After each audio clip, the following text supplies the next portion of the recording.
Assalamualaikum warahmatullahi wabarakatuh. Selamat datang di kuliah Fisika Komputasi Departemen Fisika FMIPA UI. Di video kali ini kita akan membahas tentang solusi persamaan diferensial biasa menggunakan fungsi ODE 23 dalam oktav. Jadi ODE singkatan dari Ordinary Differential Equation. 23 adalah kode yang menspesifikkan metode yang dipakai. Kita akan mempelajari metode apa sih yang dipakai di belakang fungsi ini dan bagaimana itu bisa digunakan untuk menentukan solusi persamaan diferensial secara akurat. Jadi persamaan diferensial seperti apa sih yang kita bahas? Yaitu persamaan diferensial dengan bentuk seperti ini. dy per dx sama dengan fxy. Nah, ada beberapa metode. Sebelum masuk ke metode yang akan kita bahas, itu adalah metode Euler. Yang pertama adalah metode Euler. Dengan cara di sini kita langsung masukkan definisi dy per dx secara numerik, yaitu yx plus h min yx bagi h dalam fungsinya. Kita langsung nyari nilai yx plus h. Jadi dengan kita mengetahui nilai awal yx dan nilai fx fungsi y, fungsi x dan y, maka kita tinggal masukkan nilai-nilainya, kita akan dapat nilai berikutnya. Nah, untuk metode Euler modifikasi, dia sedikit mengubah dari bagian fx plus y-nya ini, fxy-nya menjadi sebuah gabungan dari fx plus y plus fx yang terkoreksi dan y yang terkoreksi. Nah, kemudian dalam metode Runge-Kutta yang dipakai dalam oktav, dia akan menggunakan kombinasi yang lebih banyak di sini. Nah, dalam metode Gauss, kalau kita menggunakan contoh fungsi seperti ini, y min x kuadrat plus 1, maka kita bisa gambarkan solusinya seperti grafik ini. Nah, biru ini adalah solusi analitik yang kita hitung secara analitik menggunakan kalkulus, kita dapat nilai seperti ini. Nah, kita bisa menghitung nilai-nilai secara numeriknya menggunakan metode Gauss. Pertama-tama kita ini ya, kita tulis misalnya di awal kan y0, syarat batasnya y0 sama dengan 0,5. Nah, kita bisa mencari untuk h berikutnya. H di sini kita ambil 0,25. Jadi kita lihat y untuk x sama dengan 0,25, kita lihat dari nilai nolnya. Nilai nolnya berapa, kita masukkan. Kita tambah h dikali f 0 dan y 0. Dan untuk nilai 2h, kita ambil dari y yang tadi, kita masukkan, kita hitung lagi. Dan untuk 3h, kita masukkan lagi, dan seterusnya. Jadi untuk f y x plus h sama dengan yx plus fx yx, sesuai dengan rumus dalam metode Gauss yang kita tunjukkan di awal tadi. Nah, kemudian kalau kita menggunakan metode Gauss yang termodifikasi, kita bisa melihat bahwa akurasinya sedikit meningkat ya.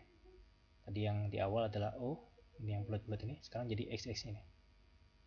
Kita lihat lebih terimprove. Nah, cara mengimprove-nya seperti apa? Kita tulis jadi kombinasi dari dua hal, yaitu K1 dan K2. Dimana K1 itu adalah yang biasa F, X, Y, X. Oh, ini kebalik tulisnya aja. Yang kedua adalah F, Y, dan X plus H. Jadi H di sini, X plus H di sini, H, K1. Nah, kemudian metode ini bisa diimprove lagi, yaitu dengan menggunakan metode Runge-Kutta tadi. Kita lihat di sini, kombinasinya sekarang tidak lagi hanya 2, tapi sekarang kita pakai 4. Metode Runge-Kutta derajat ke yang menggunakan 4 ini, 4 titik. Nah, di sini kita lihat di sini adalah yang positif plus-plusnya ini. Terlihat, maka dia akan sangat akurat, lebih akurat daripada yang Euler termodifikasi tadi. Nah, di sini yang diubah adalah apa? 4 titik ini ya kita pakai. Yang titik pertama otomatis yang biasa sesuai dengan Euler. Titik kedua kita ambil bukan lagi H, tapi kita ambil tengah-tengahnya, X plus H dulu. Kita tambah H per 2, Y X plus H per 2, dan Y plus H per 2 kali K1. Kemudian di titik yang ketiga kita gunakan yang K2.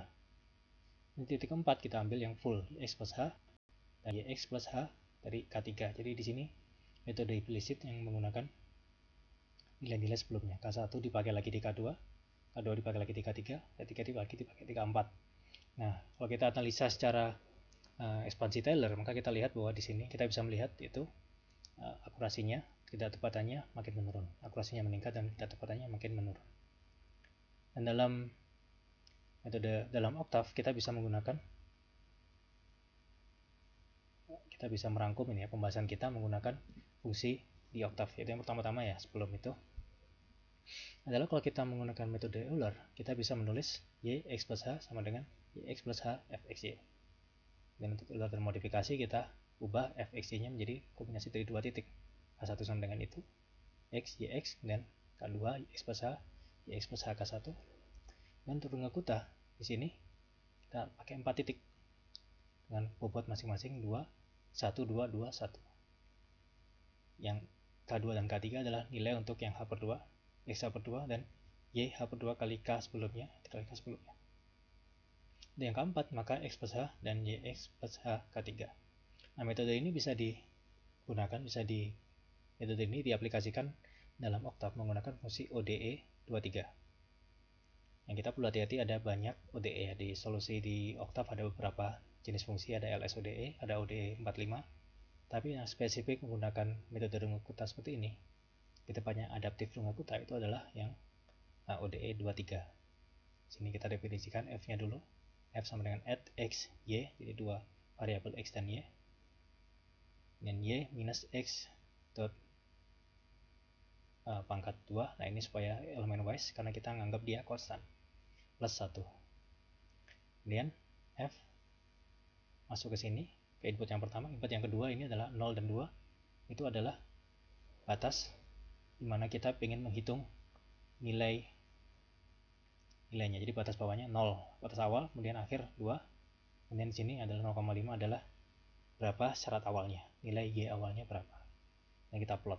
Kalau kita lakukan seperti ini, maka kita akan dapat grafik seperti ini. Jadi dia tidak membagi sesuai dengan hal tadi yang saya lakukan, tapi dia menggunakan adaptif. Metodenya adalah adaptif Runge Kutta. Jadi dia HH-nya itu dia ubah sesuai dengan H ini, dia ubah sesuai dengan titik. Jadi di titik yang mana dia pakai lebih tepat, dan diambil 0, 0,2 ini masuk ke sini ya, 0 dan 2, dan 0,5 adalah di sini jarak awal. Dan gitu ya, ambil sini. Dan kita lihat di sini adalah solusi dari analitiknya. Jadi kalau kita bandingkan dengan solusi analitiknya, terlihat ketepatannya. Seperti itu. Oleh karena itu, metode ini sangat banyak digunakan dalam numerik karena kecepatan dari konversinya, dan lebih simple karena untuk fungsi-fungsi tertentu akan menghitung fungsi-fungsi untuk bersama diferensial tertentu, menghitung secara analitik adalah sangat sulit sekali. Itu demikian pembahasan kita, dan ini menutup pembahasan video di seri Fisika Komputasi di playlist Fisika Komputasi di channel ini. Sampai jumpa di kesempatan berikutnya. Wassalamualaikum warahmatullahi wabarakatuh.